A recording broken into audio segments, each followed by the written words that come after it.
Assalamualaikum warahmatullahi wabarakatuh. Nah, di sini saya akan menjelaskan tentang tugas mata kuliah dari anorganik yang berjudul dari penjelasannya adalah diagram Latimer, Frost, dan Forbach. Nah, diagram Latimer ini apa sih diagram Latimer itu? Diagram Latimer adalah cara tertua dan paling padu untuk menggambarkan kesetimbangan elektrokimia pada zat yang memiliki beberapa bilangan oksidasi. Nilai-nilai potensial elektrokimia dari reaksi redoks berturut-turut ditulis dari bilangan oksidasi tertinggi ke bilangan oksidasi terendah. Biasanya reaksinya berlangsung pada kondisi standar asam kuat H+ sama dengan 1 m pH 0 dan basa kuat OH- 1 m sama atau pH-nya 14. Nah, kegunaannya dari diagram Latimer ini diantaranya untuk memprediksi kestabilan reaktif dari suatu bilangan oksidasi tersendiri.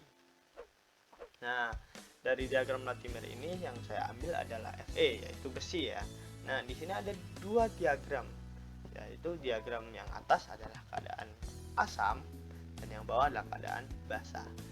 Jadi jangan salah pilih ya. Kalau memang keadaan asam ya harus menggunakan diagram asam. Kalau menggunakan keadaan basa ya harus menggunakan diagram basa. Nah, di sini cara membaca dari diagram ini gimana sih? Nah, di sini kan ada angka 0, plus 2, plus 3, dan plus 6. Apa sih ini sebenarnya? Nah, ini adalah bilox. Jadi di biloxnya ini ada 4, yaitu plus 6, bilox 3, bilox 2, dan 0. Nah, keadaan basa juga sama, 6, 3, 2, dan 0. Nah, lalu bagaimana sih cara menghitungnya? Jadi, kalau kita mau rubah dari bilox 6 ke bilox 3 yang senyawanya FeO42- menjadi Fe3+, itu berapa sih potensial redoxnya?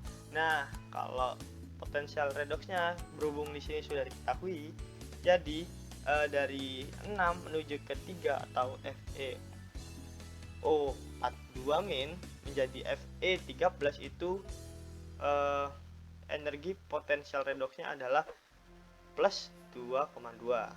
Nah, seperti itu. Jika sama saja ya, asam dengan basa seperti itu sama.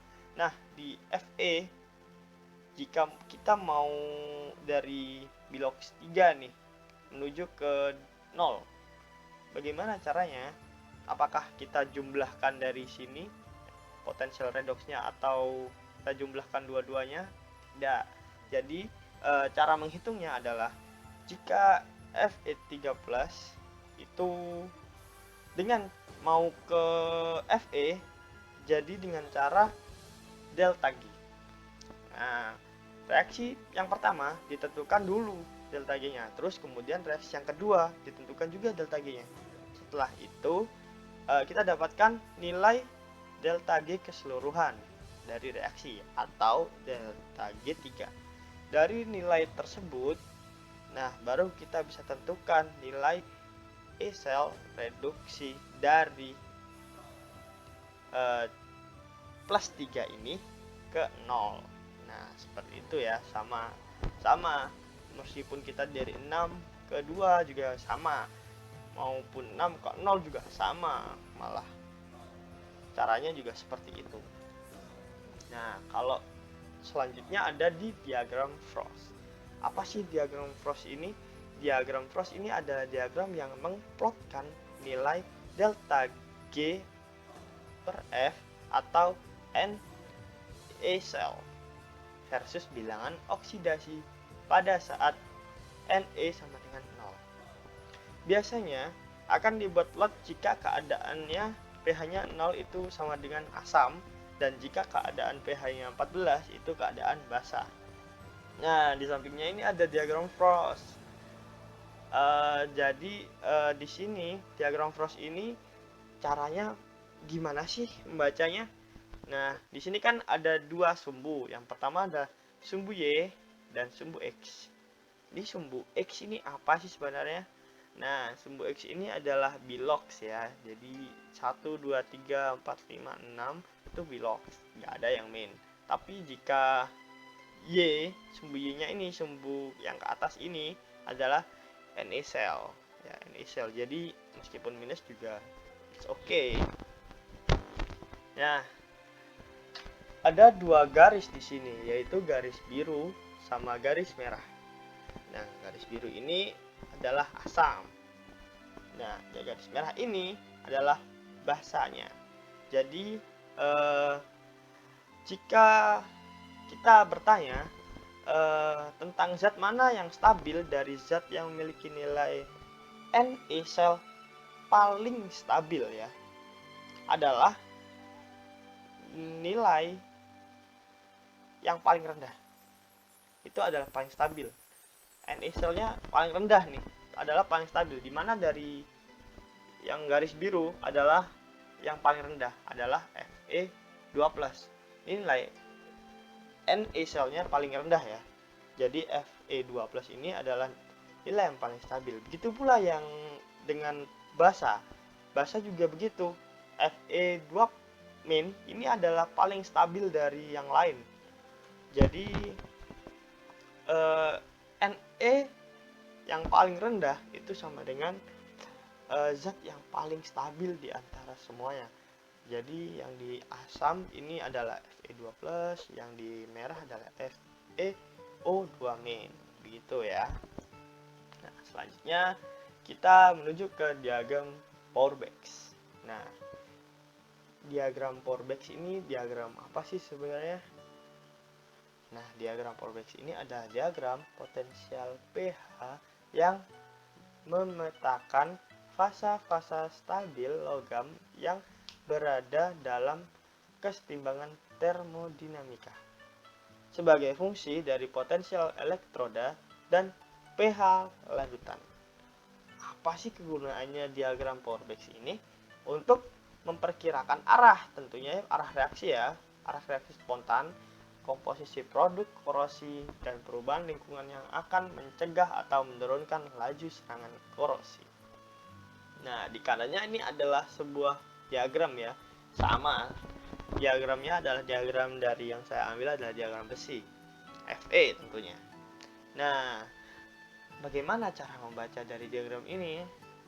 Diagram ini dibagi menjadi 3 bagian. Yang pertama adalah bagian yang daerahnya adalah daerah korosi. Kalau dipikir-pikir gimana nih daerah korosi dan apa itu daerah korosi? Nah, daerah korosi ini adalah daerah yang di dalamnya itu bermuatan ion-ion, atau daerah korosi ini bisa dibilang memiliki muatan ya. Contoh nih, di sini kan Fe3+ ini memiliki muatan sama Fe2+. Nah, di sini ini ada diagram yang terjadinya daerah korosi.